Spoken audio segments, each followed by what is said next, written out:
Welcome back, everybody.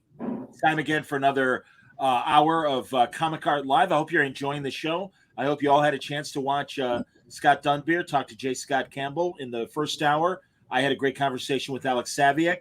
But now it's time, John Suntress from the Word Balloon Podcast, to welcome David Marquez and Brian Michael Bendis. It's good to see you guys. David Marquez. So John, explain for those people just tuning in, like, what is the whole event? Like, what is the what is the shape of it? Yeah, I mean, we got the regular Comic Con Live fans, but for the Word Balloon audience and others, this is an online show where we're spotlighting the artists, giving the artists a chance to sell some of their wonderful original pages and commissions and cover art. David, at the bottom, we've got the scroll of where people can go on your Cadence Comic Art page and purchase some incredible art. And it's great. So, yeah, you know, and I thought, I mean, obviously, David's been on the show before. Brian's been on the show before. I wanted to get the two of them together to talk about some of their collaborations, but also about what they're currently both doing as well. So, Sure. Yeah, so let's start off and ask how you guys got together. And was Iron Man the first thing that you guys worked on together? No, Miles. Oh, of course it was. Shame on me. See, I don't know. Shame on you. Got my head up my ass. What do you want? All right. Yeah, no, we. you go ahead. David, take it, David. I was going to say, yeah, Brian came and kind of swooped me up pretty early on in my days at Marvel. I had just done, I think I was maybe like a year and a half into my professional comic career. And I had done some like small press stuff at like Archaea and Top Cow. And I had just finished working on my kind of like tryout project at Marvel, which was Fantastic Four Season 1.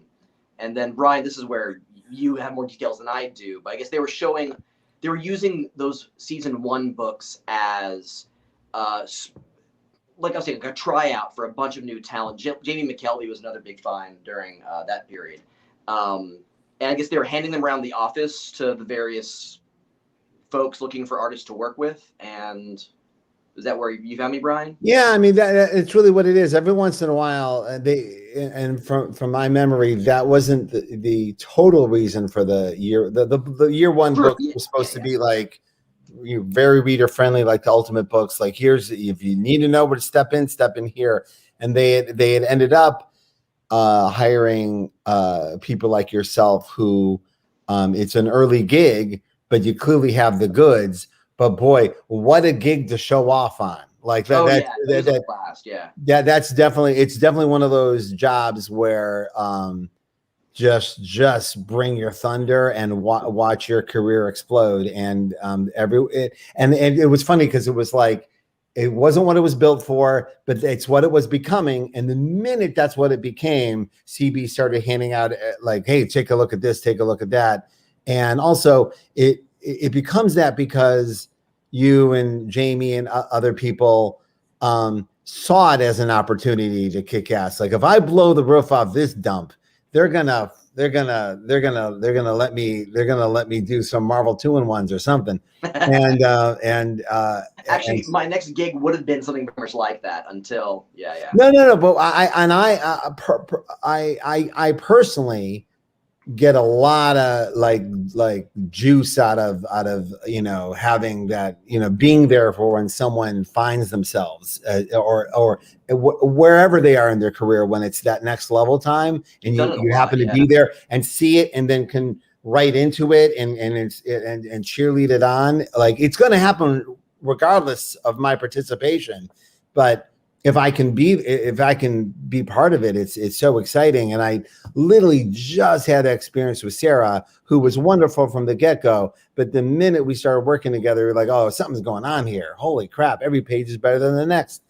And then kind of addicted to that feeling. I was like telling like CB, hey, let me know if there's anybody else out there that's percolating in the right way, right? And almost immediately he sent me your stuff, and I was like, yeah, this guy's got it. And then we started talking, and it was like immediate. It was just like everything fell into place quickly. And just like Sarah, the work on Miles was leaps and bounds ahead of where the Fantastic Four stuff was, like almost immediately. And I love the Fantastic Four stuff. I still do. I absolutely loved it. and but was thinking where is he headed, where is he going, and that's what we got. And to this day, it's funny, like Peter Parker has Ditko and Ramita Sr., like as and Miles has Sarah and you.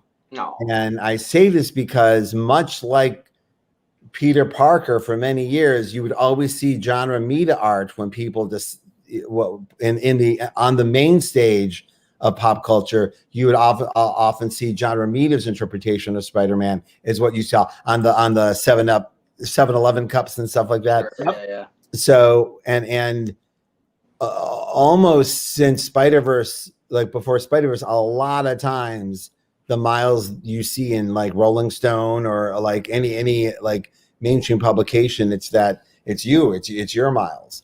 Yeah. That they showed, like the I am Spider-Man Miles shot is still seen almost all the time. No, and that shot exactly. I remember seeing that on the Daily Show and being like, "Aw." Yeah, no, that was a good one. Art, but it's my art. That's cool. Yeah, so we started taking the collaboration everywhere we could, and pushing and pulling each other in different directions and such, and it was just great. And then from there we got offered Iron Man, and we got offered a big giant event, and we got offered Defenders, which I absolutely adore. And it's unrelated to this conversation today. I last night at like 5 a.m, as I'm winding down, posted the awesome facial hair bros thing on Instagram. Yeah. Because somebody had posted it. Like what happens a lot of times, fans post stuff on my Twitter feed, and I go, "Oh, that's a good. I'll post that. That's a good one." And I posted it. I hadn't posted it in a few years, and I went to sleep. I woke up to 7,000 likes. Like I to the point where there were so many comments on it. I thought there was something horrible going on. Right. Like there was like 66 comments, and that's never good. Six. It's never good. 60 good comments, and that actually was. It was actually very nice. So it made me feel very warm and cozy about us yet again. And here we are talking. That's awesome. Nick Barucci joining us. Nick Barucci. Nick? How about that? Very nice to see you, Nick. Absolutely. And he says, Nick. great to see David for the first time. Very cool. I like that. We're getting questions already. And Okay. Let's have it. There's comments. I'm sorry. I wasn't even looking. Oh, yeah. So how long do you plan ahead for your stories for an ongoing book? I know the answer to this, but tell everybody, Brian. It literally depends on the book. There are I used to plan way ahead, like way ahead, and that's going back many years. Why Ultimate Spider-Man would often ship bi-weekly, because we had the books in house, so they just shipped them. But what was unique about that experience is that Ultimate Spider-Man was kind of like its own little universe. Even though I was sharing space with Mark and Brian were so off schedule, it's many years ago and they've fixed it, but they were off schedule, so I couldn't relate or communicate with what was going on in their book right away all the time. So I just was plowing ahead, and I didn't have any other continuity to worry about. So I could just do whatever the hell I wanted and not worry about what's going to happen in every other book a year from now. Once I started on Avengers, I did the same thing for about a year, and I realized, I am wasting a huge amount of time planning past 6 months, because I can't control, and nor should I be able to control the entirety of the Marvel Universe's 50, 60 authors all throwing ideas into a pot, and my book has to reflect that. Sure. Not just on some levels lead it, but really the magic of a group book is that you reflect all the stuff that's going on in all the other books, right? This is where Iron Man can come to his friends and go, "Oh, can you believe freaking extremists?" And deal with it. So I took it way down to as close to the bone as possible. And I kind of realized, not unlike like a late night talk show, like the closer you're writing to deadline on some of this stuff, the better it will be. It'll be more up to date continuity wise. So I would do that. So I went from a year ahead to how up to the how up to the clutch can you get, without panicking everybody, right? And still having a plan. So that's my very long answer. No, So everything's different, and there's creator-owned books that we write like that, and there's other books where I have a book with Andre that I'm already on the second volume of. You don't even know what the first volume is. No one even knows what it is. So, David, did you guys develop a shorthand in terms of collaborating? Did it get faster as far as when you get pages from Brian and kind of know what he's looking for? Yeah, I mean, one of the cool things about the collaboration that Brian and I have had is from a very early stage working on Miles, I feel as if a lot of our storytelling instincts were the same. And so Brian writes the way Brian writes, and he even has a disclaimer beginning every script, especially to a new artist. I write full script. This is just the way that my ideas come out of my head and go on the page. Kind of do what you want. And very rarely do I ever feel the need to deviate drastically from what's there, because whatever the heart of what he's trying to communicate is something that comes pretty naturally to me as a storyteller. A lot of it's very much focused on the characters and what they're feeling in that moment. And that's something like I've always just loved drawing faces or drawing expressions. And while it's far more than just that bit of it kind of always resonates. But in terms of like shorthand, I mean, I feel as if Brian can anticipate really well for almost any artist he works with, kind of what they lean into normally, as well as, and I've spoken to this a lot, both with Brian and with you, John, before. He's also very good at finding that one thing that like we don't want to do but we need work on, and he'll always find a way of working that into the scripts. I always give him shit about crowd scenes and stuff like that, but it's and as anyone who has read much of Brian's work knows, a lot of it takes place in the cities and outdoors. So but again, especially the last couple of years, I don't think I've written an indoor scene. Like I wrote an indoor and Hall of Justice scene, and I realized it was the first like interior word that I had written in like all this during COVID, huh? I wonder what that. Yeah, and I wonder what the connection is. Yeah. That's awesome. All right, a compound question from Dante here. Dante says, why did you guys bring back Ultimate Peter in the last story before merging with the 616? Same with Norman Osborn. I understand he was the main villain, but I always thought it would be better to leave him dead. How do you guys feel about comic deaths in general? So start with Peter and then talk about comic book deaths. Well, with Peter, I just felt they're going to bring him back regardless of us. So I'd rather do it myself. And also I had a story to tell. Number one, it's a story to tell. Like there was something, there was a story that I was scared of. That's usually what it goes. Like the story that makes me go, ooh, should I do that? I don't know. That's the thing they tell you not to do. And that makes me kind of want to see if I can do it. Also I tend to get very frustrated with other people that get too precious with their stuff. So I when I do that when I'm reading other people's stuff and I get frustrated with the preciousness in their work, I feel I'm talking up to myself about myself. I'm not mad. I'm not mad at that person. You're talking to yourself, but that's a little voice saying you're doing too precious. So I want to write the more dangerous story, and bringing Peter and Norman back narratively was a more dangerous story. More complicated, more, oh, I don't know what will happen. I don't know if it'll work. So that's the reason. And then I think, oh, they're definitely going to bring him, the minute I leave this book, Donny Cates is going to bring this character back. So I'll just do it myself. And for people who think I'm being paranoid about that, look, Donny Cates is writing Powers in his book. I don't even know. He just takes my shit. Anyway, so, yeah, so that was the reason, and also the fact that the Oz formula could be more than we thought it was, and it was separate from everything that was going on in the regular Marvel universe made it interesting to me too. So those are the big reasons. Yeah, it was a nice kind of swan song for Peter as well. Mm-hmm.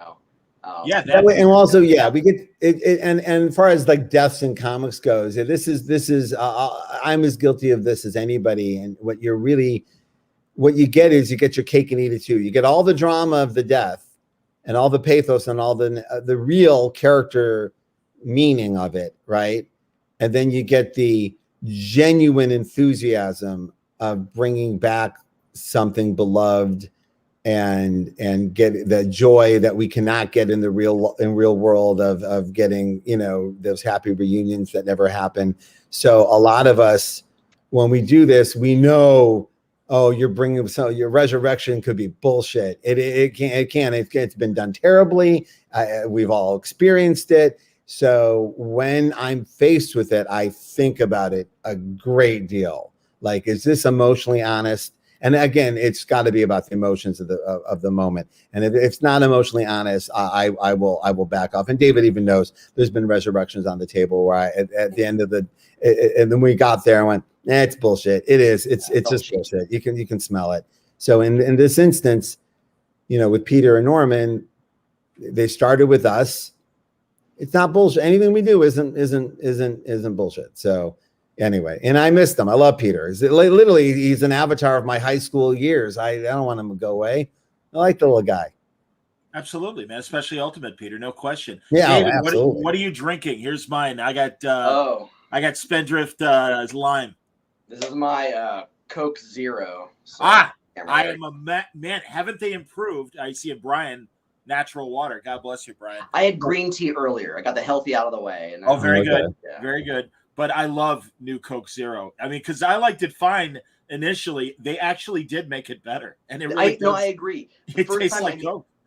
The first time I had the new formula, I was a little bit afraid of the new Coke kind of thing, which I'm sure for half the audience that's going to go right over their heads. But, yeah, I was a little bit hesitant, but, you know, I'm down with it. I'm with you, man. Hilarious. You're killing me. I tapped out at Jolt Cola. When they stopped making Jolt Cola, I was out of there. Jolt. There's no reason. Pepsi, man. Crystal Pepsi. That was the shit. Zima. Let's all relive our 80s and 90s memories. Absolutely, man. All right, here's a good one from David for both of you. Any characters you have a hard time writing or drawing? Drawing, man. I mean, one of the easy answers to give is there are a lot of characters and a tendency, I think, among my generation of comic artists and later to oftentimes over-design the characters. As the influence of like concept art and movies and video games has worked its way, or it's a cross-pollination between the various media, there's been a tendency to design costumes that are just incredibly complicated. And it's not that those designs aren't cool looking, but they're just a pain in the ass to draw and to keep consistent panel to panel. And you'll find, you know, I and certain other artists find ways of cheating of, you know, throwing things in shadow or just fudging so we don't have to always draw in every single line. Now, that said, like, one of my biggest influences was Travis Charest in terms of art, who, as everyone knows, will, you know, spend 5 years drawing like a single figure in a character or on a page. And it's gorgeous and no one can do it better than he can. But I'm trying to keep on a monthly schedule. And if that's my instinct with a really heavily designed character, it's like I can't get anything done. So, you know, Travis Charest kissed me once. That you do know that, actually. I think I'm envious. I don't know. No, I was in the middle of signing, and all of a sudden, someone like kissed like right here, like a tall person came and kissed me right here, and then I looked up, and it was Travis Charest, who I do not know, and he goes, "Oh, I'm sorry, you're not David Finch. I'm so sorry," and he walked away. That was a real story. That really happened. That's awesome. That's outstanding. Yeah. But the other go on. Yeah, please, and then I'll get though is I feel like there's certain characters that every time I draw them, I'm trying to figure out how to draw them in a different way. And Batman is one of those where I've been lucky that in my time at DC, I've gotten lots of opportunities to draw Batman. I feel like every issue, my version of Batman is changing a bit, and I haven't. Yeah, so like, are the ears back? Are they forward? There are all kinds of different considerations, and so I'm usually pretty happy with the way he looks when I'm drawing him, but I'm also always trying to like reinvent it, which is a funny thing with an iconic character like that. And all I hear from him and Darrington is this never-ending conversation about the Batmobile. It's been going on literally. We walked in the door like 2018. It has not stopped. Well, Nick has opinions on everything. So. Yes. Which Batmobile? That's great, though. Yeah. I mean, and that's the beauty of it. I love seeing the different designs for the Batmobile over the years. That's wonderful. Someone wanted. Oh, here, Samuel wanted to know: is there a series or run that either of you have done that you're especially proud of?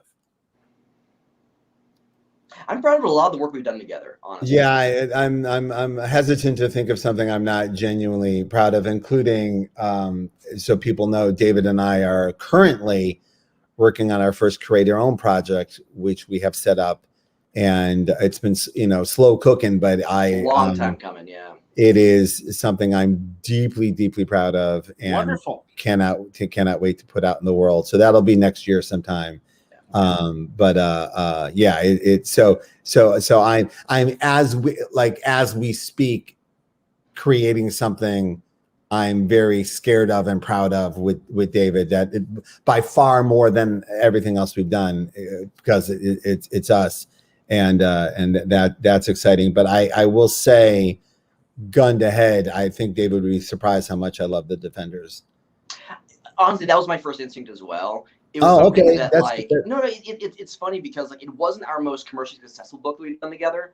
But I feel as if it was something that, and we can't talk about the project. I'll talk about Justin as well. I feel like all three of us really hit the synergistic level of just the tone, the art, the color, the mood, the writing, everything just really, really gelled. And yeah. Cool. I just the energy of it, it's I was so satisfied with it. It was part of the reason I was ready to leave Marvel. I'd find that's how deeply it scratched the itch of all those characters, right? So we mentioned the design of the Batmobiles. Obviously, during your Iron Man run, David, you got to kind of redesign Iron Man and give him a new suit and everything, and I loved that whole experience. So talk about that run, because again, I think that's one of my favorites, and that's why, forgetting about Ultimate Spider-Man, I'm like, oh god, that's what I first think of when I think of you guys working together. That actually makes me really happy, to be honest with you. Yeah. Well, Brian, you want to start? We got the offer, and it was almost a year before we actually it hit shelves. It was a really, really early. Yeah, we had time to percolate, which is great. Also, I had time to work out my Matt Fraction stress, because people know Matt and I are very close, and I find Matt's Iron Man run to be, god tier, and also I'm such a showbiz whore. I'm like, you don't follow that, and but a couple of things kicked in, including Kieran's wonderful run, which offered people think I did it, but Kieran brought up Tony being adopted and his whole all this added levels to the Stark family, kind of laid it out for the next writer to pick up. And here I was in the earliest stages of being an adopted father, and having it's such a big part of everything else I was doing in my life, that was such an opportunity to work some of that out, just to it obviously has nothing to do with me or my daughters. Tony's story is completely different, but there's a lot of adoption energy and stories in my life for years and years. A lot of people telling me stories about them, and I just had a lot of truth I wanted to put into the character, and I was excited about it, because what Kieran did was set up, we have a whole track of new story to tell that Matt couldn't even get a hold of, right? You know what I mean? And all the other writers, but I'm focused on Matt. But that got very exciting, because I've been writing Iron Man since I walked in the door at Marvel. There's not a month went by that I wasn't writing Iron Man. So when people ask when am I going to write Iron Man, I'll go, when am I not writing Iron Man? He's literally been in everything I've done, including Ultimate Spider-Man. So it's just one of those characters I like Kitty Pryde, would take with me everywhere I went, and for better or worse. And so to make an Iron Man statement that was bigger than the ones I had made in Illuminati or Avengers was important, and Kieran set us up beautifully. So and also I had the David didn't feel this, but I had the beautiful experience of having an equally excellent Iron Man experience with David and Alex at the same time, and they're completely different. And they were written different. They were from different perspective, and that was really exciting. all the weird multi-book things I've done, that one artistically made me the most satisfied. So that's great to hear. No, absolutely, man. And yeah, I don't know, David, if you want to any Yeah. any thoughts in terms of designing the armor, or again, just the run in general.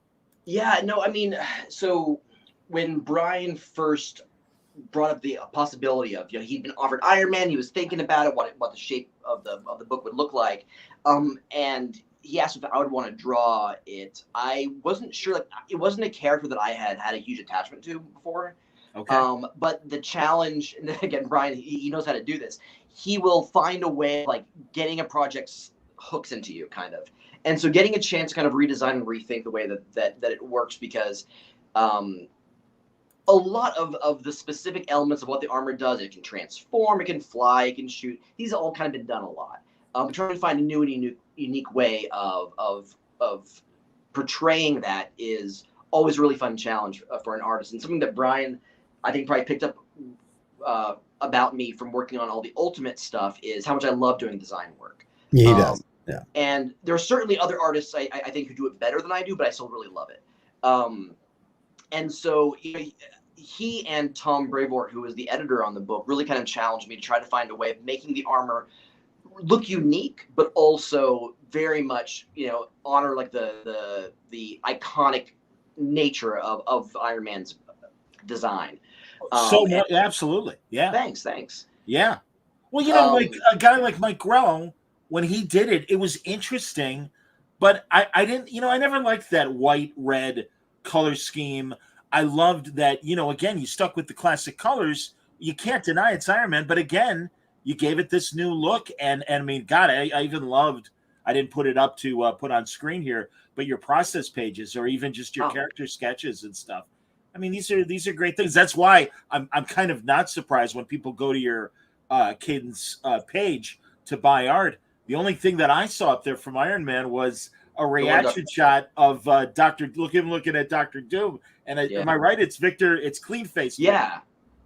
And yeah. So I think most of my Miles and Iron Man stuff at this point is gone. So it's I've got some.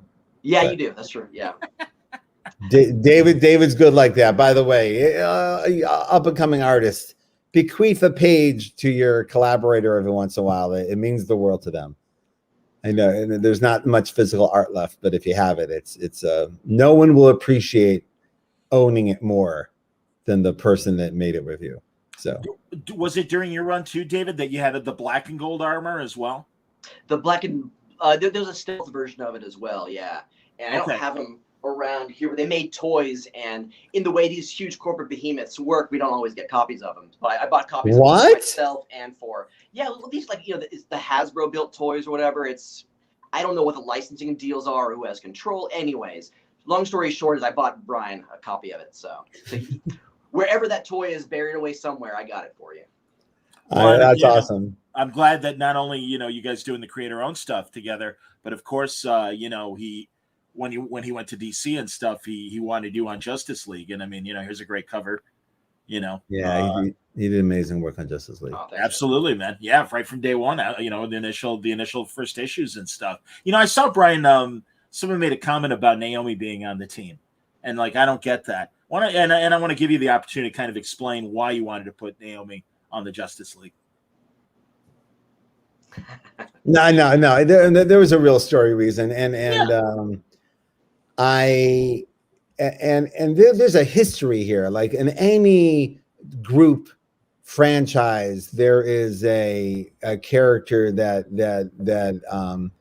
is brought onto the team and has to earn their space there on the team. And there's a reason the other teammates and they made it very clear she's a powerhouse level power.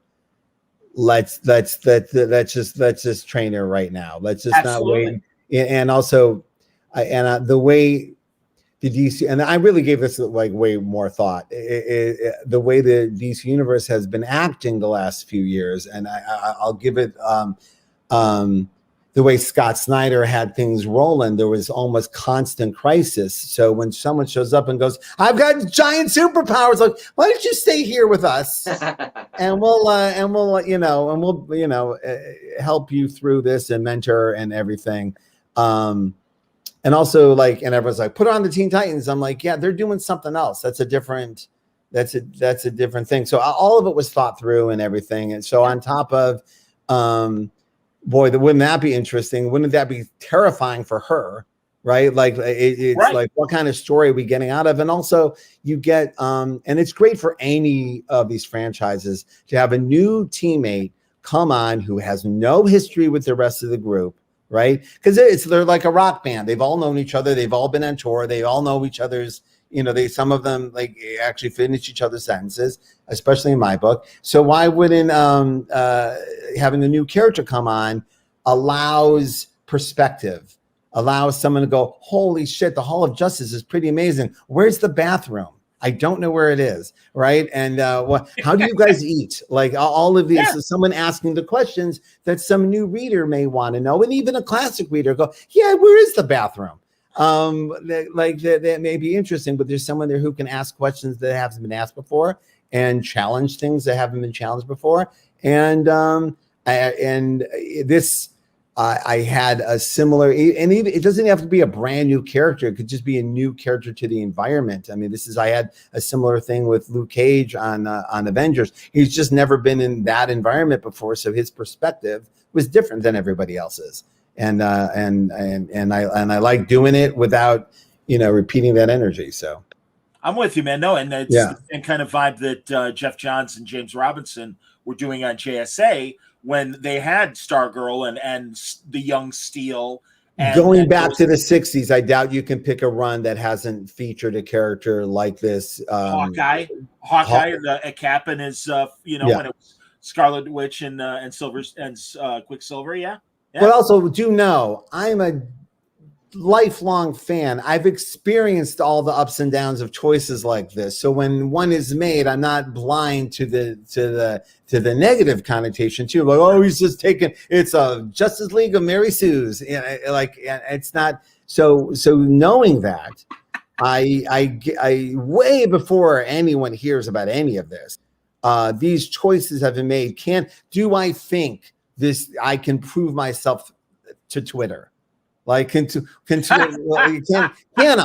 Like, no, there's little Twitter voices in my head. Well, and I appreciate those voices. I do. Like, because I don't want you to look at this and go bullshit. I want you to look at it and go, oh yeah, you proved me wrong, or oh good, it's the good version. And so I think about that before we put any of this in front of you. There you go. So, and also.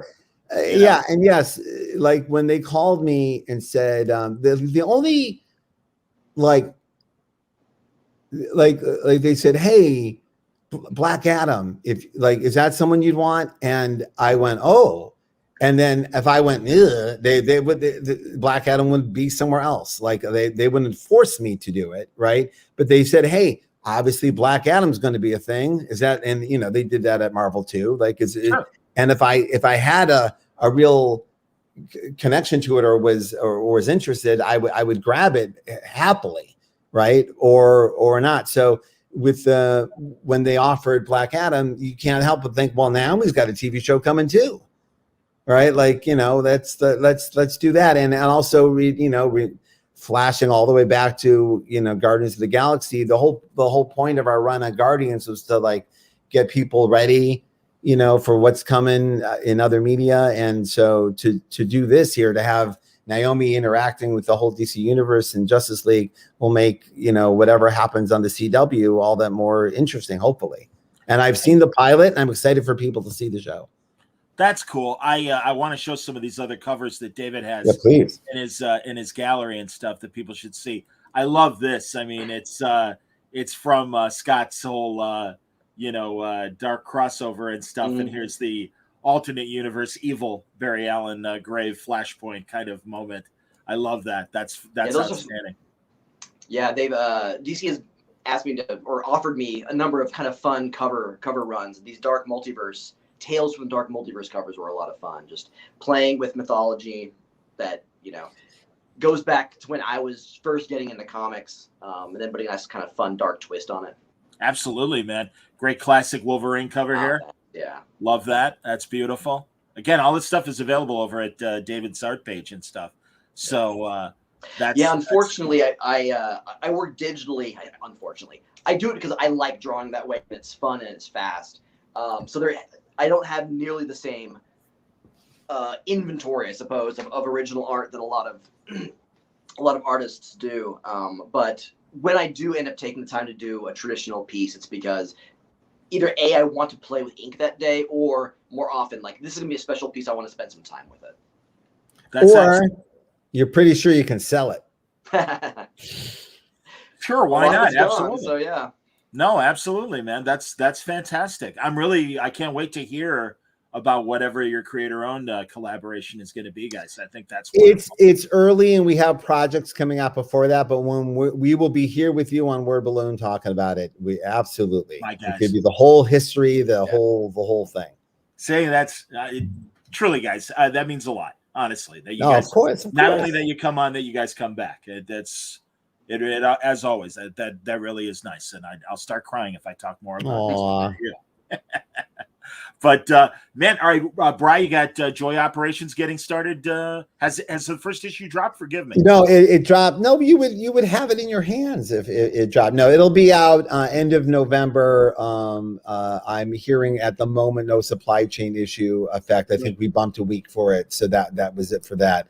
So I'm also happy to report that for those who pre-ordered, which I am deeply grateful, issue 2 is already at the printer on time. Shipping on time ship. So is it going to be November 30th or before the 23rd? When I don't know what days, whatever. I don't know. 26th, 28th. There was a 20 in there. I'm bringing up the calendar to make sure I get the day right. It's literally all over my Instagram. So whatever it says there. Well, it'd be probably the 24th for a Wednesday, not to be confused with the DC days. So either the 17th or the 24th, I'm assuming. Yeah, so that's cool. I do like being back on Wednesdays. The Tuesday threw me. I'm too old for that. I can't do that after like decades of being on a Wednesday. And I'm psyched for whatever surprises you've got with the Gold Lantern. I've been seeing the stories about that, so that's going to be interesting. I am too. Crossover.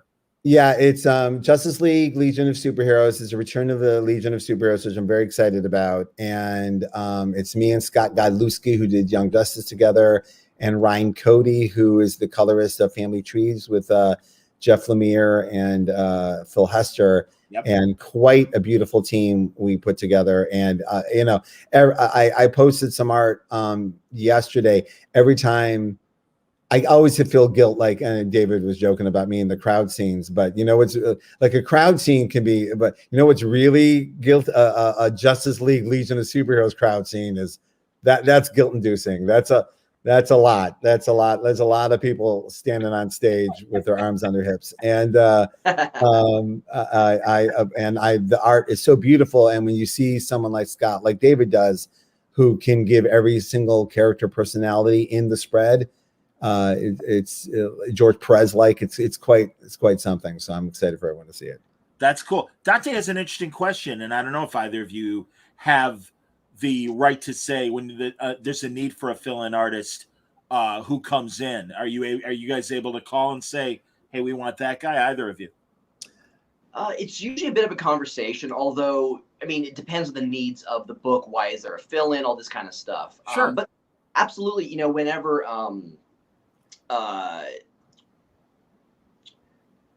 the most recent example is originally the plan was for me to stay on Justice League longer than I did. I was going to come back, and schedules change and stuff. I know, buddy. But yeah, so even then, Brian and I had talked about and tossed names around, and as Brian was alluding to earlier about the desire to find people who are kind of just about to blow up. I know that's usually a big part of. Correct me if I'm wrong, Brian. That's a big part of what you often look for, sort of an opportunity for someone to bring in. To be fair, I'm of two minds of this, and David's right.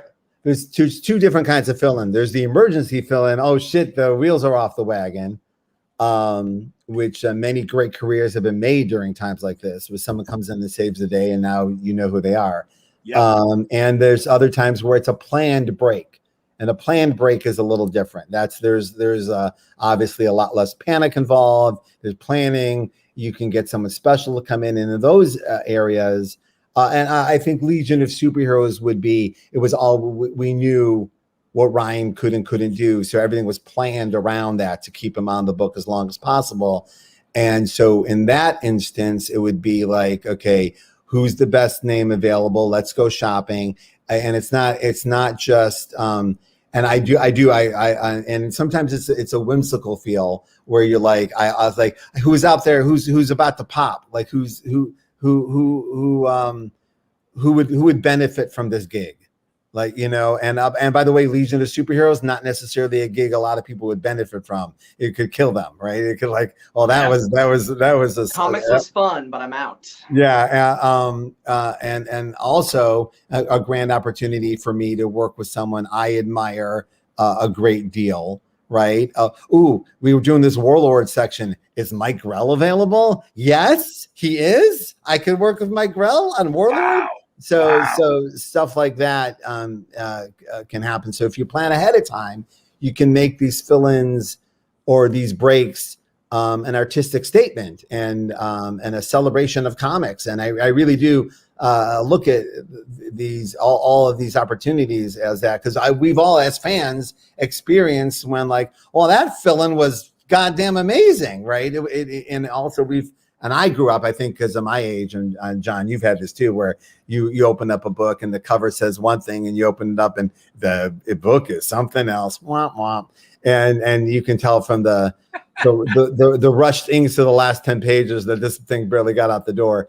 And so I try with every fiber of my being to make sure that we're never in that situation as much as I possibly can. Obviously, I can't control every aspect of the assembly line, but by doing everything I can right on my end, I can keep the wheels off on the wagon as long as I can.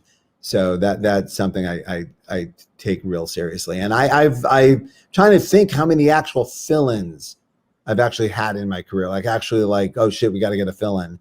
And it's very low. Okay. Very, very low. Like literally there was like one time an artist on Daredevil physically disappeared.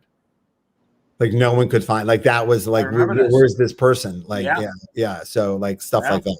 Yeah. David, are you mostly doing covers right now? Or are you doing interiors? Forgive me.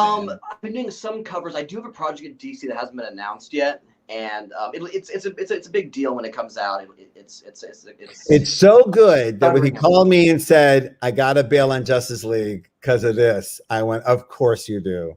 God bless. That's great. That's excellent, man.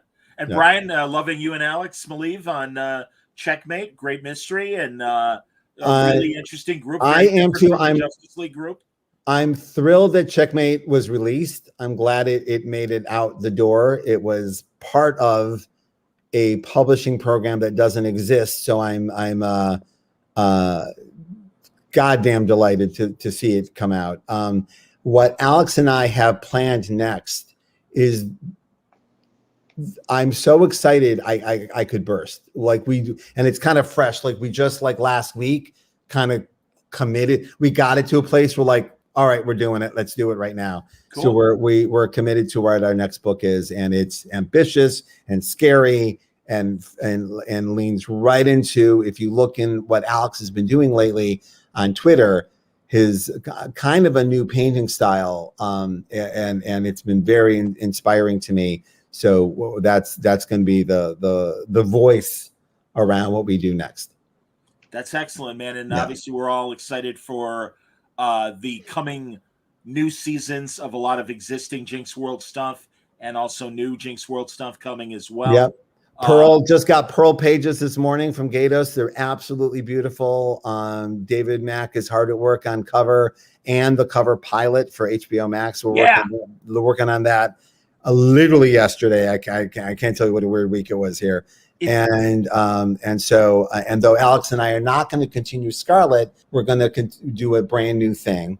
Okay. And Dave, and then Mike Taki and I have a new volume of previously titled United States of Murder Inc., now just called Murder Inc. : something.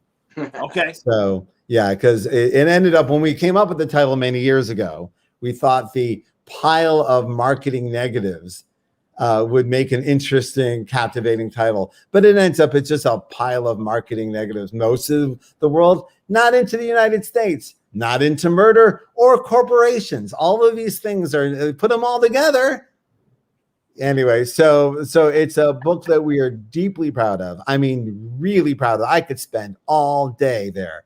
And I love them. I love these characters so much. So we're gonna re-put out the entire line of United States of Murder Inc. graphic novels through Dark Horse under the title Murder Inc. : Valentine's Trust, and then other titles.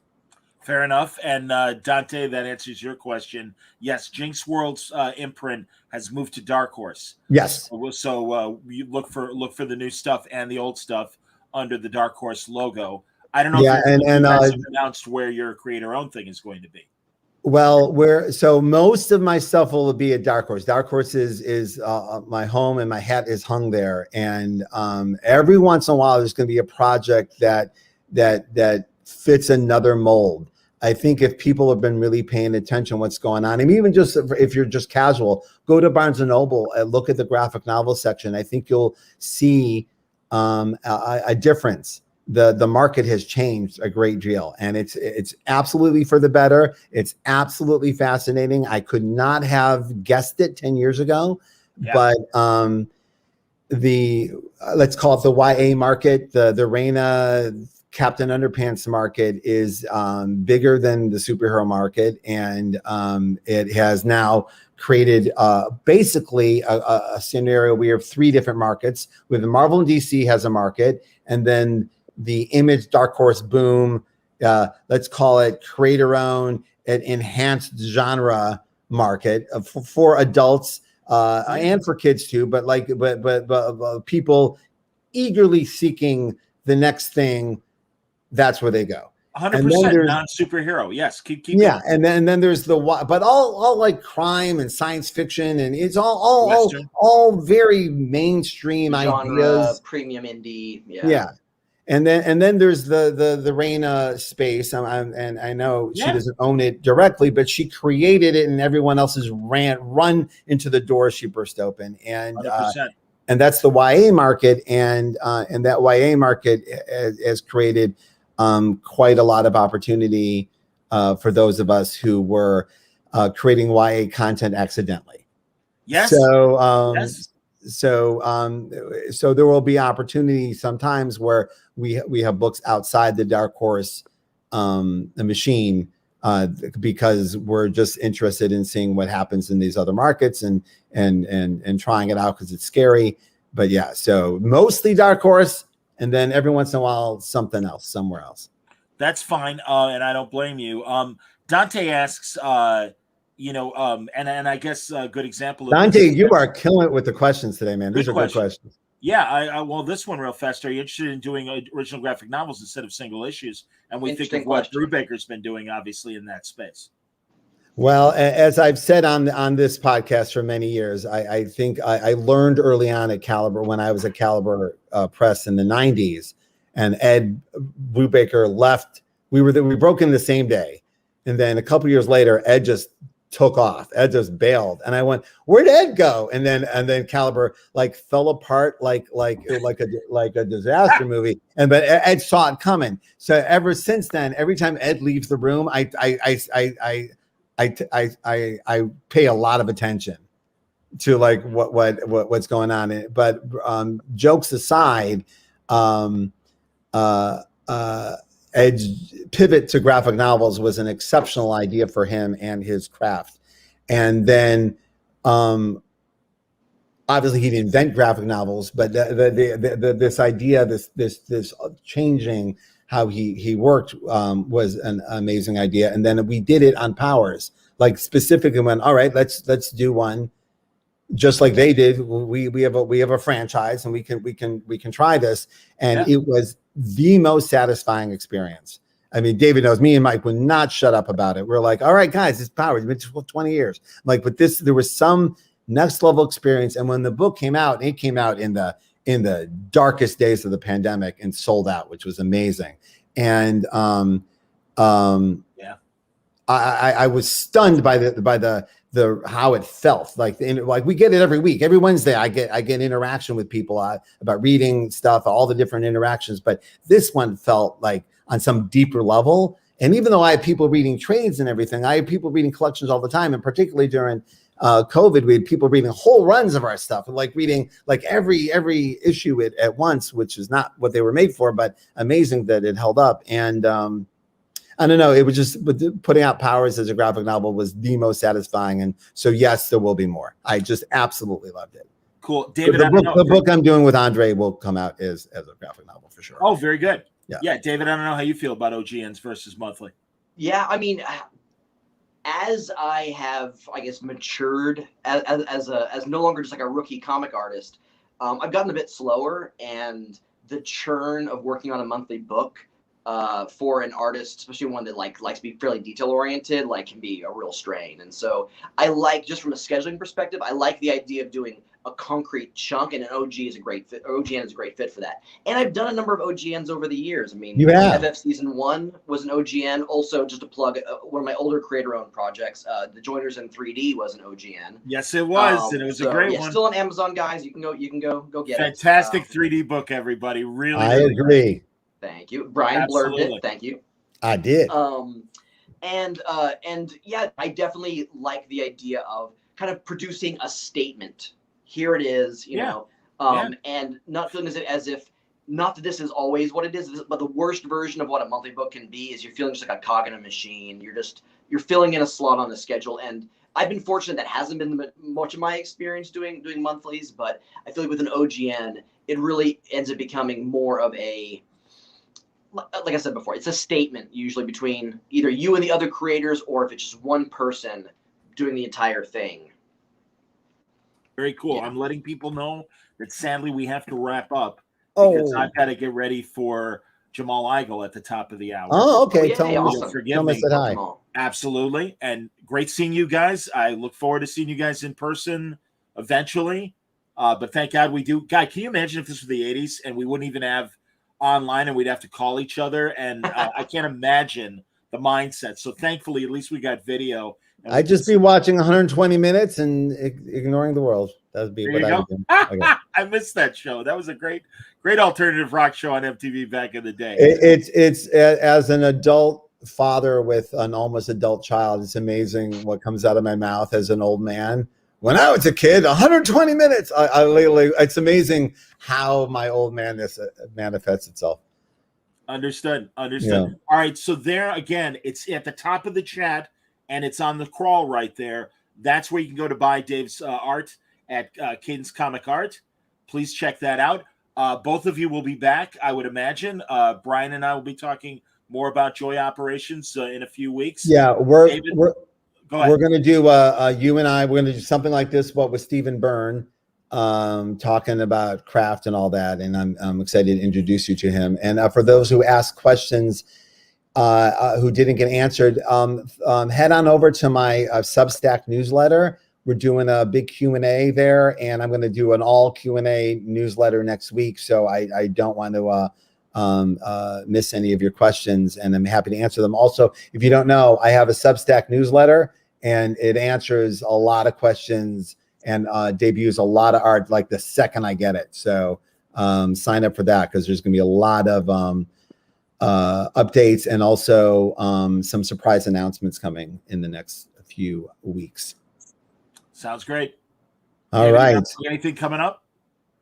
I'm just waiting for DC to announce the book, man. And then, okay, buddy. Like I said, Brian and I are just trucking away on this thing we're doing, and I can't wait to start showing off all the stuff that no one has seen.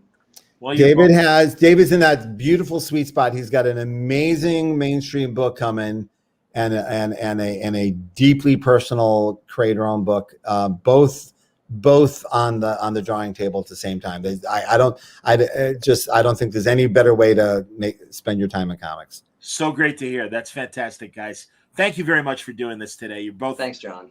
And thank you everyone for spending time on the chat with us. That was very cool. I didn't know people were going to be here. That's very nice. Thank you very much. All right, everybody, take care. Follow me and Jamal at another page of the Word Balloon YouTube or Comic Art Live.